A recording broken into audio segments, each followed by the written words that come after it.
Olá, estamos outra vez nós juntos, gravando para o nosso canal Guia dos Perplexos, em continuidade à série Nos Caminhos de Jesus, o Rei Davi. Esse será o 4. Parece que nós temos mais coisa a dizer do que eu supunha.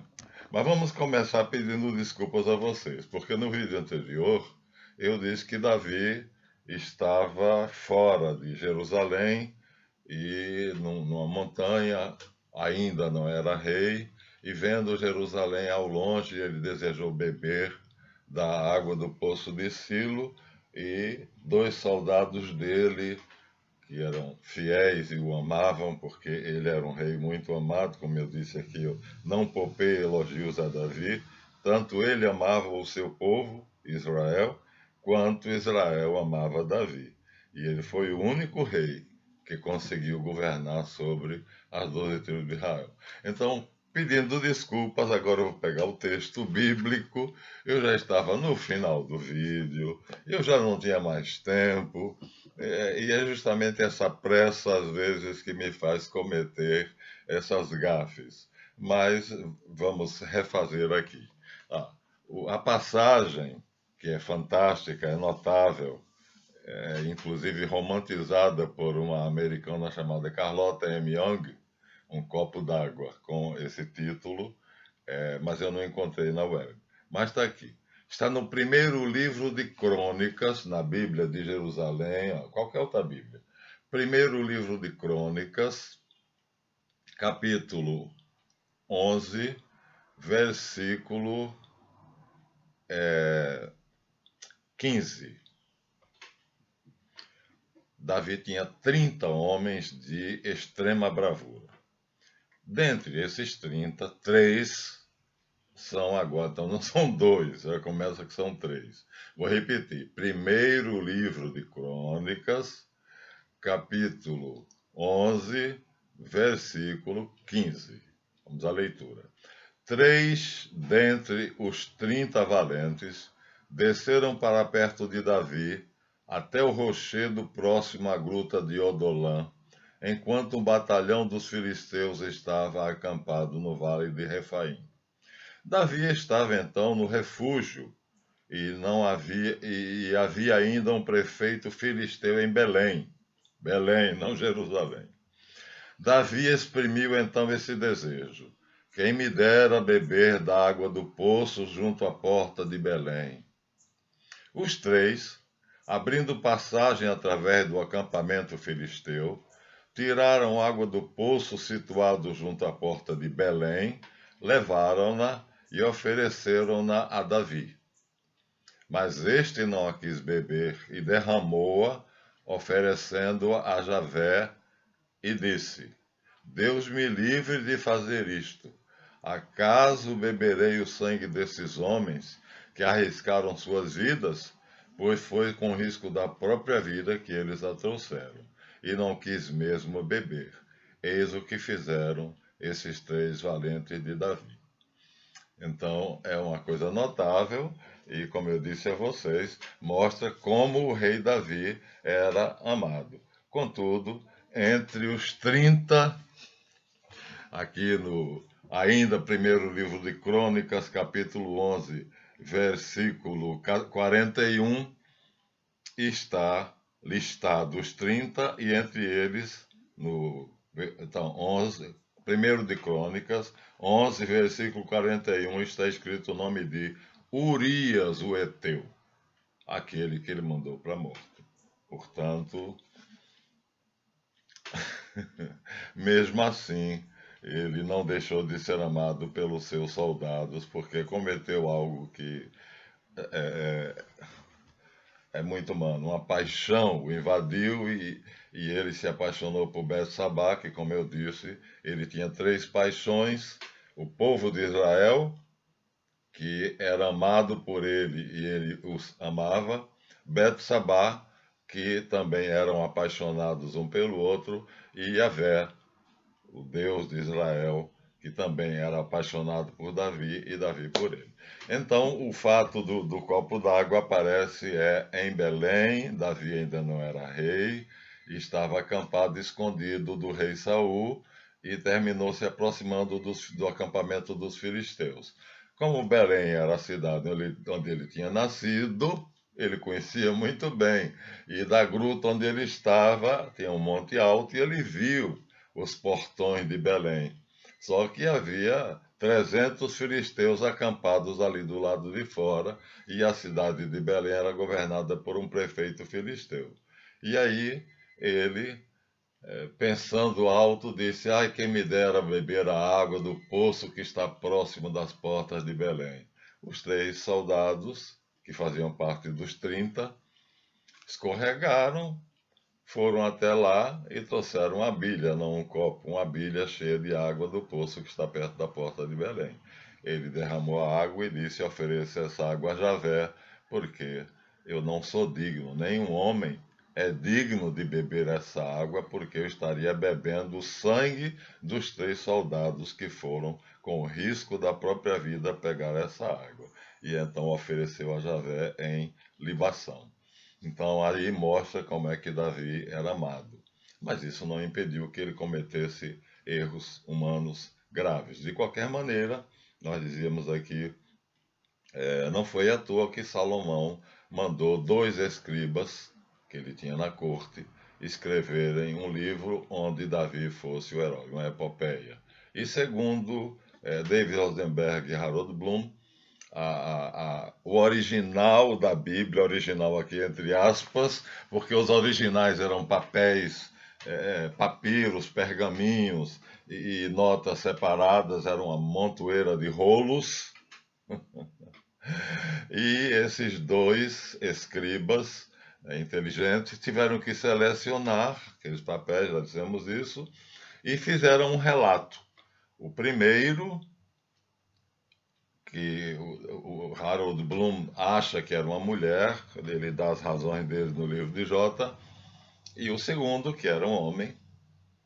Então, o primeiro faz do Gênesis até a morte de Moisés, e o segundo faz o primeiro livro de Samuel, e provavelmente eu que acho o livro dos reis, porque o estilo é o mesmo. Então, a ideia era Salomão, filho de Davi, com Betsabá, é entronizado. Mas o mais velho era Adonias. Então, por direito, segundo os preceitos patriarcais, segundo a lei dos patriarcas, né, que vem desde aquelas genealogias que nós falamos a vocês, a genealogia patriarcal. Aqui tem eu abri aqui porque tem aqui uma tribo muito interessante que está entre a linhagem dos maus, mas termina mudando de lado, olha só, tá vendo? É os Jebuseus. Então, no tempo, daquela linhagem patriarcal, ou seja, desde tempos imemoriais, que não se cometia adultério, quer dizer, um homem não podia ter relações com a mulher casada. Na verdade, um homem casado não podia ter relações com mulher nenhuma, porque o adúltero também era ele. Mas o machismo reinante fazia com que o homem, que a lei mandava que punisse os dois, a lei era para ambos, tanto o homem quanto a mulher, mas na prática só funcionava com a mulher. Ou seja, só a mulher casada é que era considerada adúltera se fosse para a cama com outro homem que não o marido. Então, nós temos aí, portanto, o primeiro adúltero, que se chama Lameque, e que faz aquela profecia, que se quem matasse Caim seria punido 7 vezes, quem matar Lameque será punido 70 vezes 7. E aí, só um homem, Davi, deduziu pela genealogia anterior e que ele supunha posterior, porque Davi é histórico. Apesar de histórico, nós vamos mostrar aqui uma coisa interessante, que é a luta para tomar Jerusalém, né? Que nunca houve. Já mostramos várias vezes a vocês, mas aqui mostra a luta de Davi para tomar Jerusalém. Coisa notável. É uma briga e tanto. Está aqui no segundo livro de Samuel, a luta pelo poder. E aqui nós temos então as batalhas de Davi, e entre essas batalhas nós vamos encontrar a conquista de Jerusalém, que na verdade nunca aconteceu. Deixa eu continuar marcando aqui para não perder e procurar. Mas nós temos ali. Então deixa eu pegar naquela Bíblia que está mais fácil. Tomada de Jerusalém. Está no livro de Crônicas 11:4. Crônicas 11:4. Bíblia de Jerusalém, qualquer outra Bíblia. Davi com todo Israel avançou sobre Jerusalém, isto é, Jebus, cidade dos Jebuseus. Os moradores da região eram Jebuseus. Os habitantes de Jebus disseram a Davi: Tu não entrarás aqui. Mas Davi se apoderou da fortaleza de Sião, que é a cidade de Davi. E disse Davi: Quem for o primeiro a ferir um jebuseu será chefe e príncipe. Joabe, filho de Sárvia, foi o primeiro a subir e tornou-se chefe. Davi estabeleceu-se na fortaleza, que por isso foi chamada cidade de Davi. Depois restaurou os contornos da cidade, tanto o meio como as muralhas, e foi Joabe quem restaurou o resto da cidade. Davi tornava-se cada vez maior, e Yahvé do universo, Yahvé de Sabaô, estava com ele. Então, aqui nós temos a briga, na guerra por Jerusalém, para tomar Jerusalém. E aí, como Davi foi um rei histórico, e esses papéis eram relatos supostamente históricos, mas a história religiosa é um pouco diferente da história como nós a entendemos hoje. Então, quando nós pegamos aqui a Bíblia pastoral e nós vemos a tomada de Jerusalém, está também, lá nós lemos no primeiro livro de Crônicas, capítulo 11. Aqui nós temos no segundo livro de Samuel, capítulo 5. Davi reinou 30 anos em Hebrom, quando começou a reinar, e depois reinou mais durante 40 anos no total. Em Hebrom ele reinou 7 anos e meio, sobre Judá apenas. Depois em Jerusalém reinou 33 anos sobre todo Israel e sobre Judá, sobre as 12 tribos. Então ele foi o único. Ele morava em Hebrom, e aqui ele diz que ele precisava conquistar Jerusalém, porque se ele ficasse em Hebrom, que era uma cidade de Judá, os chefes das 10 tribos de Israel reclamariam porque o rei estava morando numa cidade da tribo de Judá. E se ele fosse para uma das tribos que pertencia ao reino de Israel, que se uniu a ele, logo, ele só reinou 7 anos sobre Judá. Logo, o resto, as 10 tribos, se uniram e ele ficou com Benjamim e Judá, que eram as duas iniciais, e com as 10 tribos restantes. Issacar, Zabulon, Neftali, Manassés e vai por aí, Azer. E aqui a guerra é descrita em 2 Samuel 5, capítulo, versículo 6. É a mesma coisa. Davi marchou com seus homens sobre Jerusalém, contra os jebuseus que habitavam o território. Os jebuseus disseram a Davi: Não entrarás aqui, porque basta o cego aleijado para te repelir. Mas Davi conquistou a fortaleza de Sião. Jerusalém, Jebus, estava situada em cima do Monte Sião. Isso é importante, mais tarde. E ficou sendo a cidade de Davi. E aí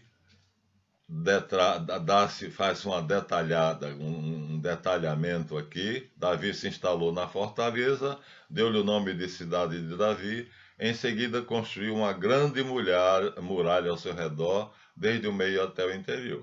Davi cresceu em poder e Javé, Deus dos exércitos, estava com ele. Irã, rei de Tiro, enviou uma embaixada a Davi, Sidônio, que era dos maus, a genealogia do mal, né? Sidônio, os fenícios, cuja capital era Tiro, tá vendo? Era da tribo dos Sidônios, que pertenciam à genealogia do mal. Enviou a embaixada a Davi com madeira de cedro, carpinteiros e pedreiros para construir um palácio para Davi.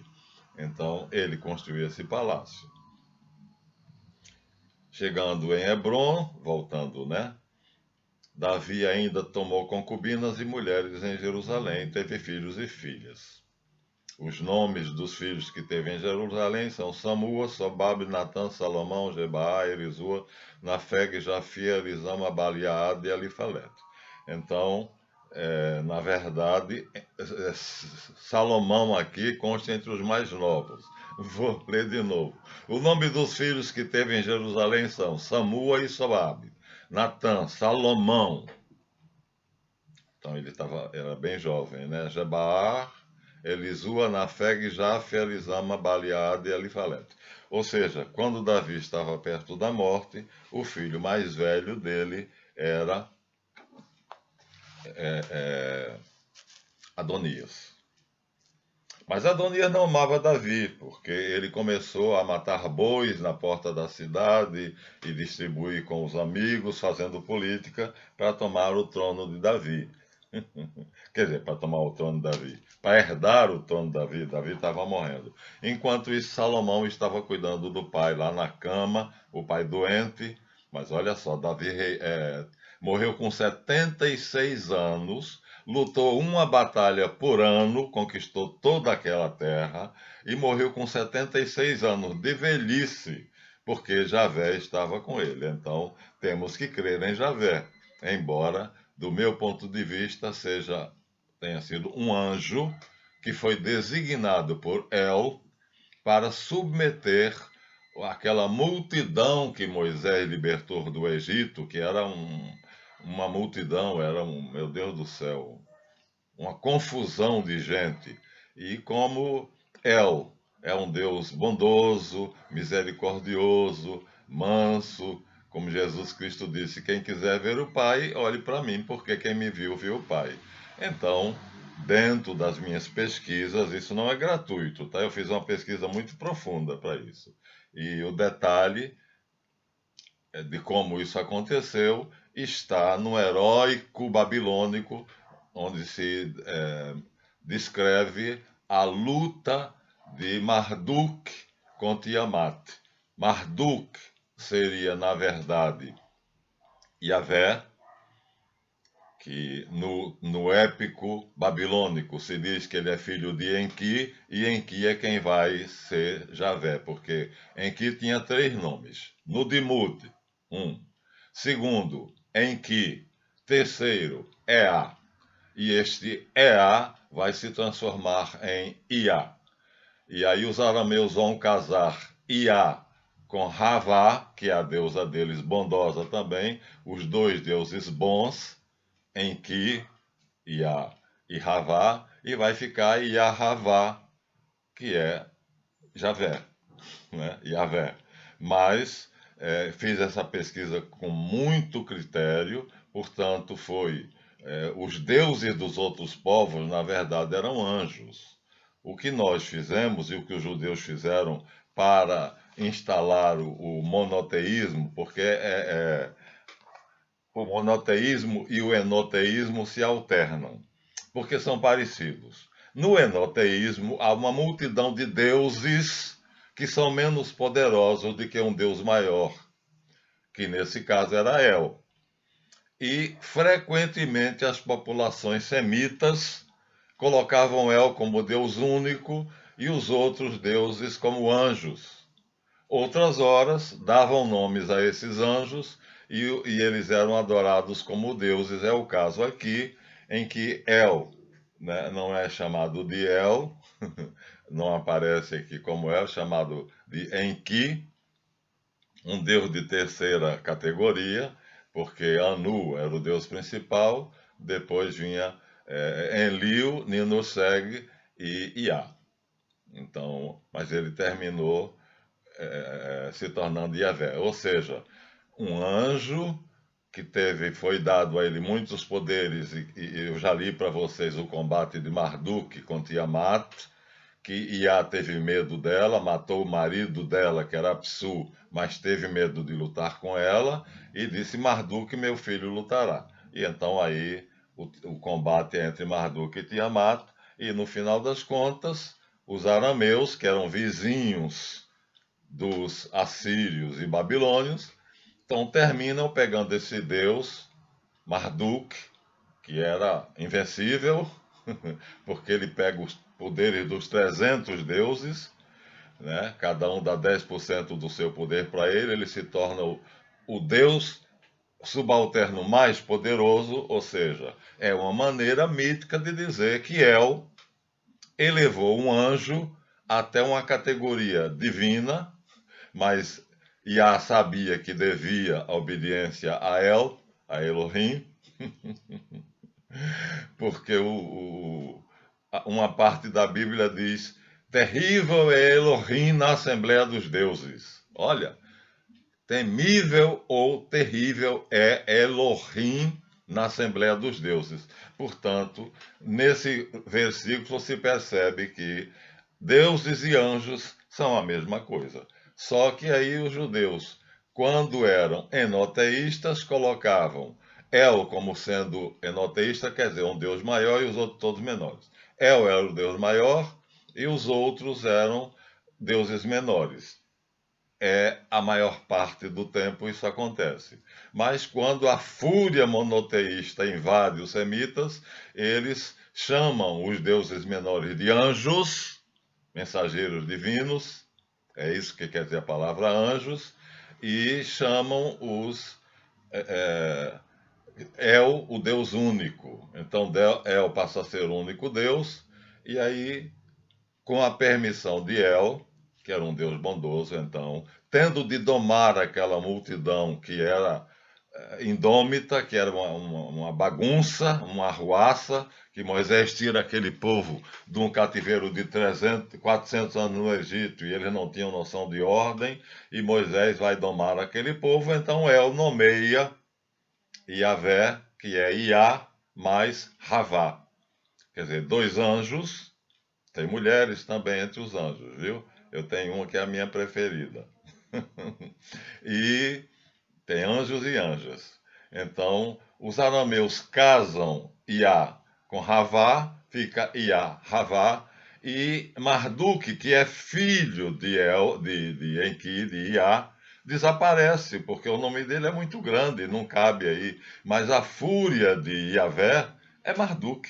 Fica, portanto, um deus, Iá, Yahvé, com três personalidades: a de Ravá, que é uma personalidade feminina e maternal, a personalidade de Marduk, que é sanguinário, irado e guerreiro, e a personalidade de Irá, que é de Iá, que é o mesmo Enki, que é o deus dos milagres, dos prodígios, que faz aquelas pragas no Mar Vermelho. Então, na verdade, não sou eu quem chegou a essa conclusão, né? Há vários teólogos e eruditos judeus, né, ou americanos, né, o professor Mark Smith chega a essa conclusão: Javé é a conjunção de vários deuses pagãos.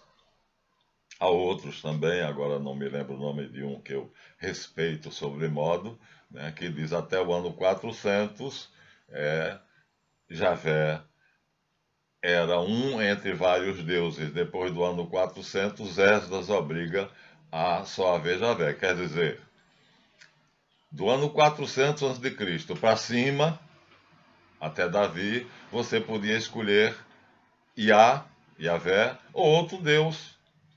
Como no caso, quando Jefté, que é juiz, vai negociar com o chefe dos amonitas, ele diz: assim como Quemosh, vosso Deus, vos deu a vossa terra, e Yahvé, nosso Deus, nos deu a nossa. Quer dizer, ele considera Quemosh também um Deus. E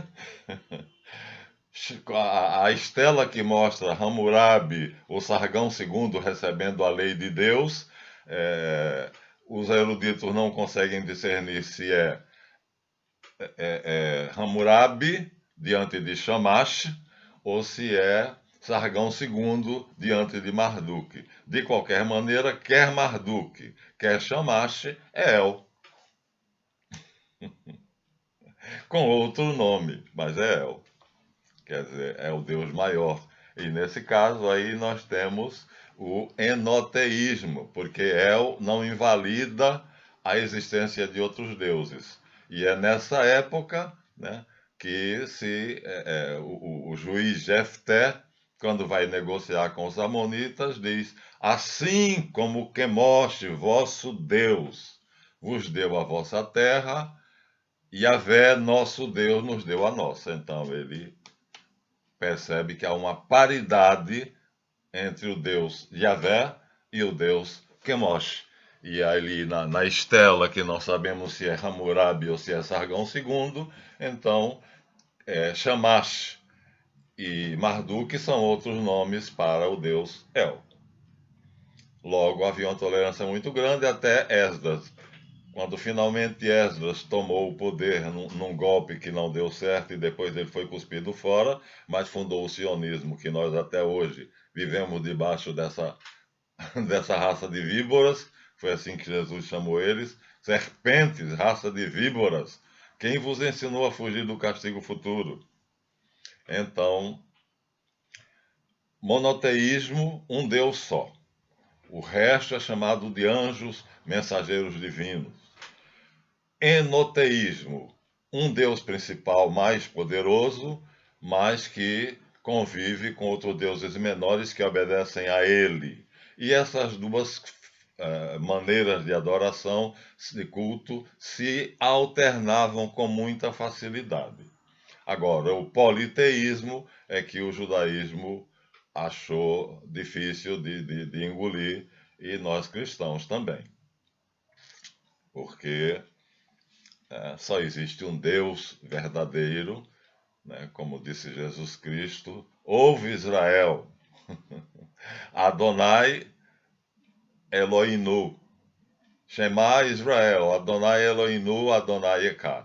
Quer dizer, Adonai, no caso dele era El, é nosso Deus, Adonai é o único. Era El, para Deus, para Jesus Cristo era El. Para Davi era Javé. E Adonai era uma palavra que se via para tanto o Deus dos monoteístas, fosse ele El, fosse ele Javé, porque El deixou, retirou-se de férias e deixou Javé, que era um Deus brutal, era, portanto, a reunião de três personalidades, constituindo um anjo poderosíssimo, né, que Moisés aprendeu com Jetro que esse anjo existia, cultuou esse anjo, os arameus todos conheciam, Balaão, Beor, filho de Beor, conhecia os rituais a Javé, e Moisés não descansou enquanto não matou Balaão, porque não queria concorrência. Só ele sabia e só ele devia conhecer. Então ele foi eliminando aqueles que conheciam os rituais de culto a Javé, ficando somente ele. Né? Mas a Bíblia, no livro dos Números, mostra Balaão e a intimidade dele com Javé, uma intimidade parecidíssima com a que Moisés tinha. Então, nessa época, nós temos o enoteísmo, porque Balaão adorava Javé, sabia que ele era o Deus principal, mas também abençoava ou amaldiçoava em nome de meu Deus do céu, como é que é o Deus Baal, que era filho de El. Ou seja, se era filho de El, então era colega de Javé, porque Javé também era um anjo de El. Então, tanto Baal era um anjo, quanto Javé era um anjo. Agora, El não. El, Ilu, Ilá, Alá, Elohim, Eloá, Eli. Isso é um Deus único. Esse é o Deus verdadeiro, incriado, criador de todas as coisas, de Deus e Pai de nosso Senhor Jesus Cristo, que no alto da cruz ele diz, Eli, Eli, lama sabachthani, meu El, porque me desamparaste. Mas vamos então à palavra Adonai. Eu estou aqui agora entre dois fatos importantes. Então, aquilo que foi lido no primeiro livro de Crônicas, capítulo 11, versículo lá, deixa eu ver se dá para ver, versículo 4. Então, primeiro Crônicas, versículo 11, capítulo 4, vocês vão ver a tomada de Jerusalém, a força. E segundo livro de Samuel, capítulo 5, versículo 6, também nós temos a tomada de Jerusalém por Davi, a espada, mas aqui no pedacinho da Bíblia Pastoral, nós já vimos que o editor diz que, na verdade, não foi bem assim. A história vai mostrar, uma pesquisa que eu fiz com muito gosto, que os jebuseus se passam para o lado dos bons. Então, embora aqui na listagem patriarcal nós temos a linhagem dos filhos de Noé, Cam, Sem e Jafé. Sem é o abençoado, Jafé não fede nem cheira, e Cam é o amaldiçoado, tanto assim que ele dá aos filhos de Jafé, Gomer, Magog, Madai, Javã, Tubal, Mazoque e Tiras. Filhos de Gomer, filhos de Javã. Pronto, acabou. Enquanto que os filhos de Sem e os de Cã, ele alonga a genealogia, quer dizer, são mais numerosos porque eram mais importantes. Por quê? Porque Cã era amaldiçoado e Sem era abençoado. Então são essas duas genealogias que vão lutar. Jafté, no final, desculpa, Jafté é o juiz. Jefté, parecido. Jefé, aqui, filho de Noé, não fede nem cheira. Agora, filhos de Cam, o maldito, Misraim, que é um faraó egípcio, Fut e Canaã, que é por isso que os bons decidem tomar Canaã, que era o centro da cidade dos cananeus, que eram os filhos preferidos de Cam. Então temos que tomar a cidade mais importante. Era o Egito, Misraim, nome do faraó do Egito na época em que essa genealogia foi feita. Aqui nós estamos no capítulo 10, versículo 6. Quem quiser conferir na sua Bíblia, é só ver Gênesis, capítulo 10, versículo 6. Filhos de Cã, Cuc, Misraim, que é o nome do faraó do Egito da época, Fut e Canaã. Logo, Cuc gerou Nemrod, que foi mau.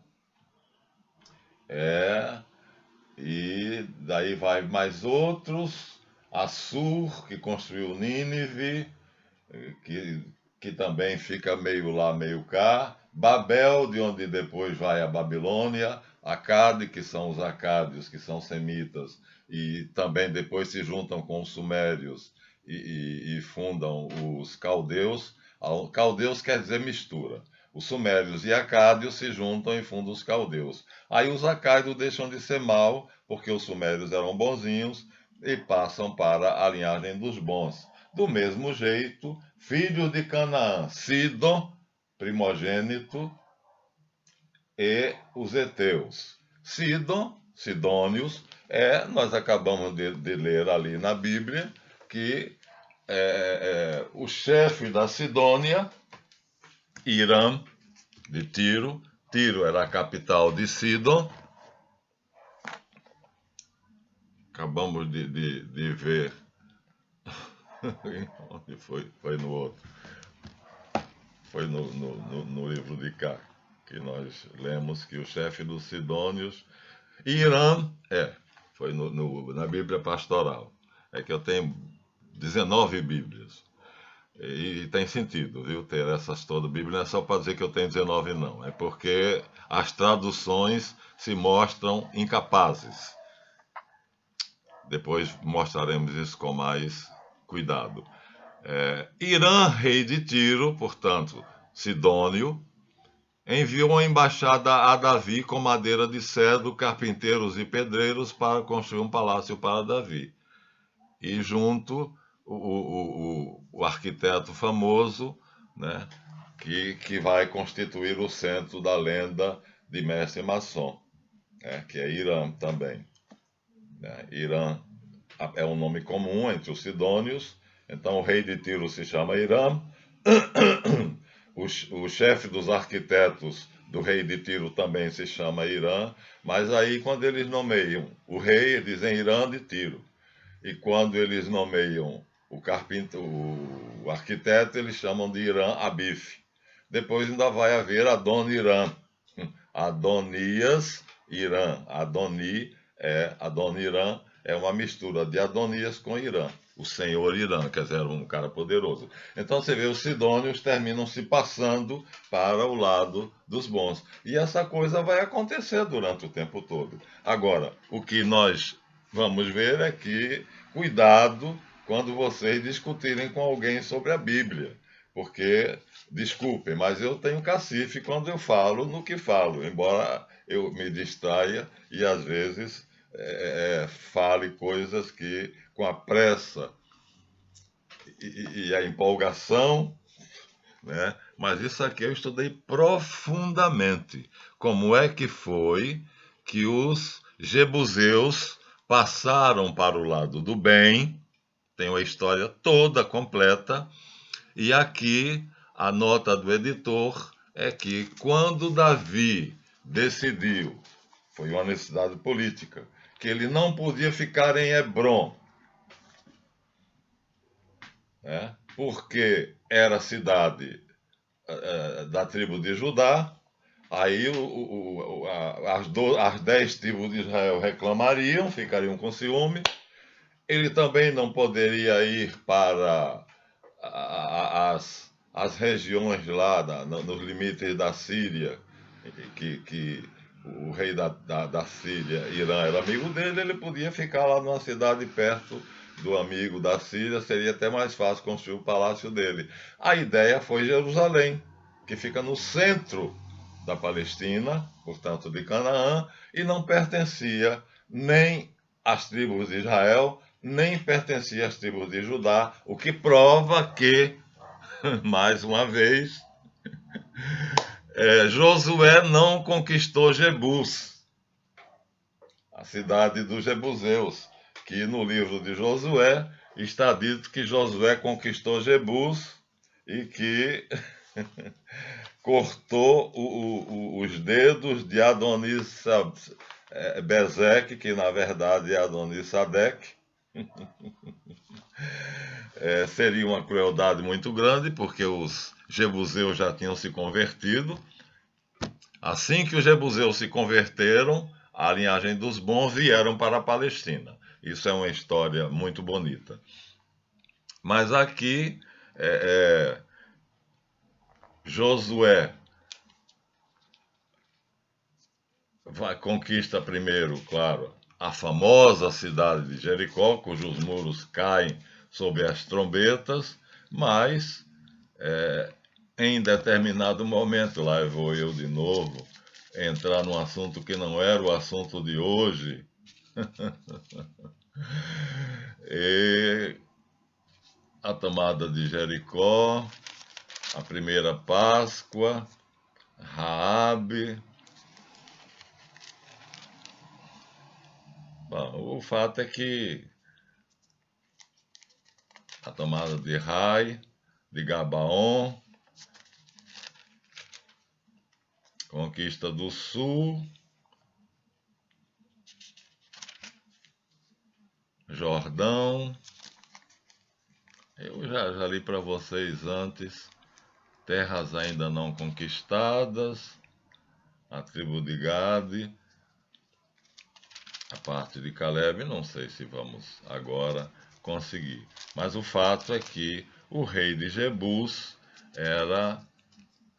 já tinha se convertido aos bons, à linhagem dos bons. E no final das contas, mostra, e aqui mostra, diz que Dan, a sétima sorte no sorteio, saiu para a tribo dos filhos de Dan, segundo seus clãs. O território de sua herança compreendia Saraá, Estaol, Isames, Salebim, Ayalon e Itla. Isso nunca aconteceu, porque nós vamos ver no livro dos Juízes os danitas procurando uma cidade para conquistar, porque a Bíblia diz com todas as letras, porque não tinha lhes cabido nenhuma parte na herança de Canaã. Pois bem, aqui em Josué 19, 40, diz que os danitas tiveram aqui terra pra caramba.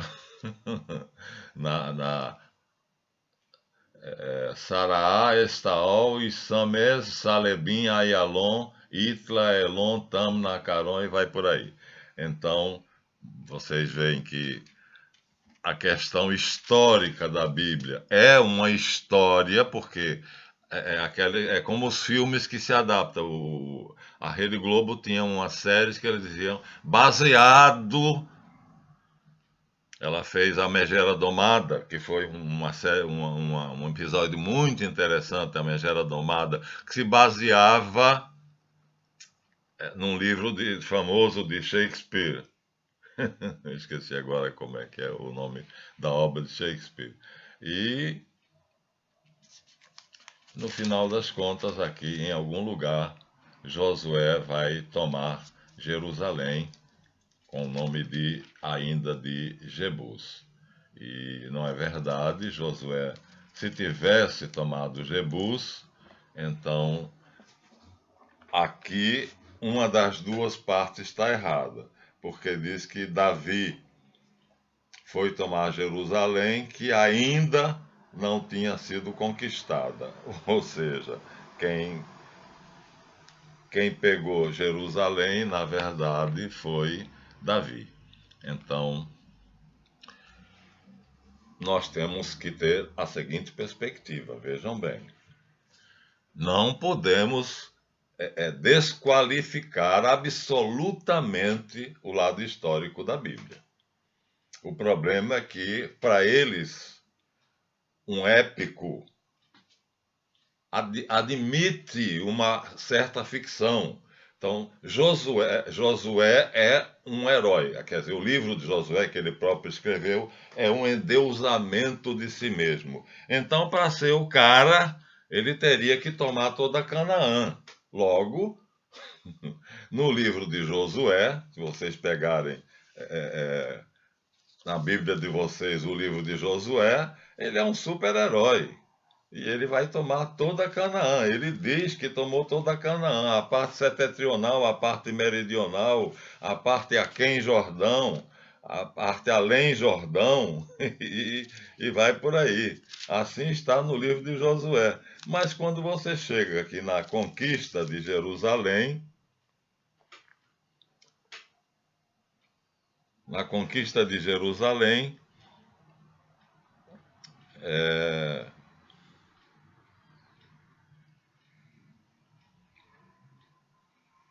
em algum lugar aqui, e Javé, Deus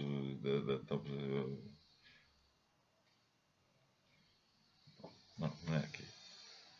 Aqui não é aqui. Então, bom, de qualquer maneira, cai o último obstáculo. Quando soube que Abner tinha morrido em Hebron, Esbal, filho de Saul, acordou-se. Não, isso aqui. É uma parte do livro da história de Davi, em que diz que ele tomou Jerusalém, que ainda não tinha sido conquistada.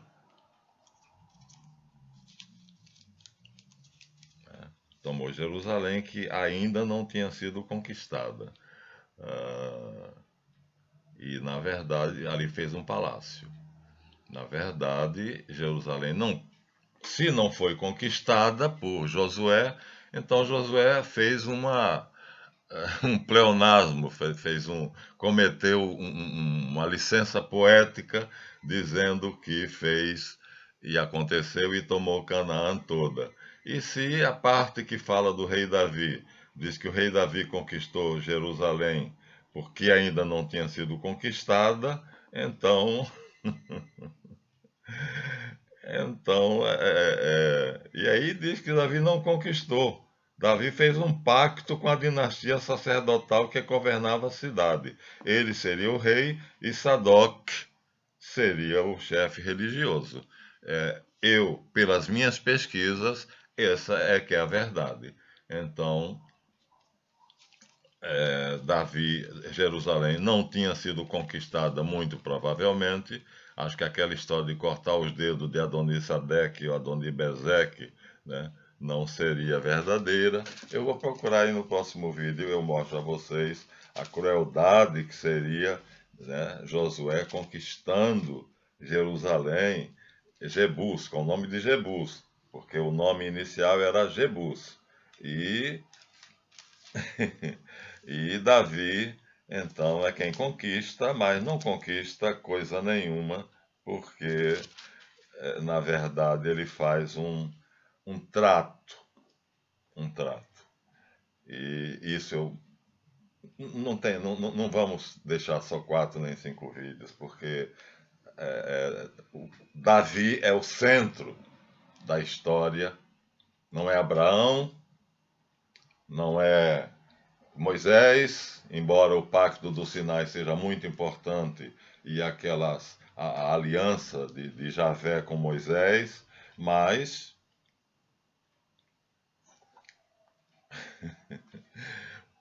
vou só botar um grilo atrás do ouvido de vocês. Segundo o livro de Samuel, capítulo 8, versículo 15. Vou repetir. Segundo o livro de Samuel, capítulo 8, versículo 15. Diz: Davi reinou sobre todo Israel, exercendo o direito e a justiça para com todo o seu povo. A fama de Davi era isso: justo e verdadeiro. Joabe, filho de Sárvia, que foi o primeiro a entrar em Jerusalém lá na guerra, era o chefe do exército. Então, quer dizer, aquela promessa, quem entrar primeiro em Jerusalém será o príncipe, aqui está cumprida. O que induz mais ainda a se acreditar na guerra de Davi contra os Sadeque. Josafá, filho de Ailude, era o porta-voz, ou seja, o chefe da casa civil. Sadoc e Abiatar, filhos de Aquitobe e neto de Aquimeleque, eram os sumos sacerdotes. 2, Sadoc e Abiatar.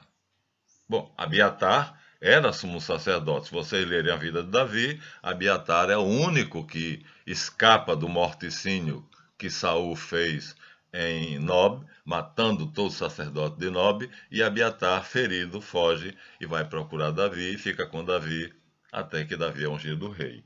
Aqui mostra que Sadoc e Abiatar. Então Abiatar não se incomoda de dividir o sumo sacerdócio com Sadoc, que era Jabuseu, e o nome não era Sadoc, era Sadec. E depois no livro do Salmo, no meu maravilhoso livro dos Salmos, eu vou mostrar a vocês uma coisa interessantíssima que eu já falei. São 2 salmos que Davi compõe para a entronização de membros da tribo de Tzadek, portanto, dos Jebuseus. Um, eu acho que foi para Sadoc e outro para Adonias, porque os Jebuseus usavam o nome Adonias, ou o próprio Sadoc se chamava Adoni-Sadec. E aí, depois, Sadec era um título e Adonias seria o nome dele. Para se confundir com os judeus, ele tira o título, adapta o título Sadec para Sadoc E aí, aqui nós temos Abiatar dividindo o sumo sacerdócio com Sadoc. Abiatar sabia que Sadoc era Tzadek, era Jebuseu. Como é que ele aceitou? Vamos mostrar isso a vocês. Como é que Abiatar, levita, descendente de Arão, verdadeiro sumo sacerdote dos judeus, decide, aceita dividir com Tzadek, Jebuseu, o sumo sacerdócio do templo, quando ele for construído, que aqui não tinha ainda sido construído, aqui ainda é Davi, e quem vai construir o templo é Salomão. Então aqui tem alguma coisa muito interessante por baixo de toda essa leitura histórica. Histórica. Então, não podemos, como eu disse, tomem cuidado. Quando a gente diz Davi é um rei histórico, quer dizer que o que ele fez de fato vamos dizer assim, deixou vestígios. Jerusalém é a cidade de Davi. Davi reinou em Jerusalém. Agora, que ele conquistou Jerusalém pela força da espada, isso não é verdade. Então vocês vejam, nós temos que pesquisar e pesquisar com isenção. Eu sou católico apostólico romano, crente, creio firmemente, né? Respeito a Bíblia como o maior livro do mundo e nas minhas pesquisas, Davi faz o seu palácio com a madeira e o arquiteto Irã, que veio de Tiro, os sidônios, que também tinham se passado para o lado dele. Por isso a maçonaria comemora na lenda de Irã, Irã Abif, o sumo arquiteto dos sidônios. E ali temos uma aliança entre Irã, rei de Tiro, com Davi. Quer dizer, eles já começam a se passar para o lado de cá. Começa a haver uma mistura entre as dinastias dos maus e a dinastia dos bons. Os jebuseus passam para o lado dos bons e se aliam a Davi, na pessoa de Sadoc, fazendo um pacto por escrito. Mas Melquisedeque, sumo sacerdote dos jebuseus, já tinha saído ao encontro de Abraão e abençoado Abraão em nome de El Elyon, que era o deus dos semitas, portanto, e não dos camitas. Vamos ver o fundo dessa história, como é que é interessante. Como é que os jebuseus se converteram a El, deus dos semitas, e abandonaram lá as divindades da Babilônia, os Baal-Fegor e as outras divindades lá, que Moloch, e etc, etc e tal. Então vocês vejam o seguinte, é preciso ser muito criterioso e muito isento, porque eu sou crente, sou religioso, sou místico. Mas quando eu faço a minha investigação, eu tenho o máximo cuidado de não pender nem para um lado nem para outro. Tem que ser aquilo que os originais mostram. Essa isenção, graças a Deus, eu tenho.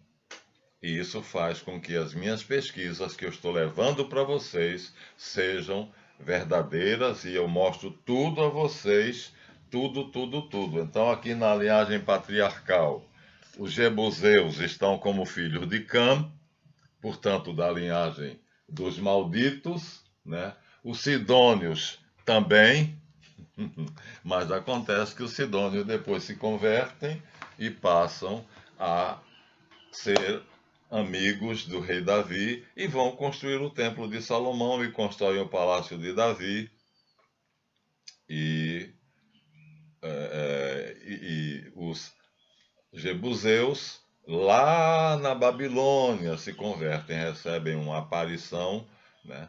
Existe uma teofania diante do Sadeque, do sacerdote Sadeque, e ele, aquela teofania é o próprio El se manifestando a ele, e ele cede, depois de ver El, e ele se converte a El com o nome de El Elyon, e o adora e deixa de imolar bois, crianças, pessoas e passa a oferecer, conforme lhe foi ordenado por El, uma oblação de pão e vinho.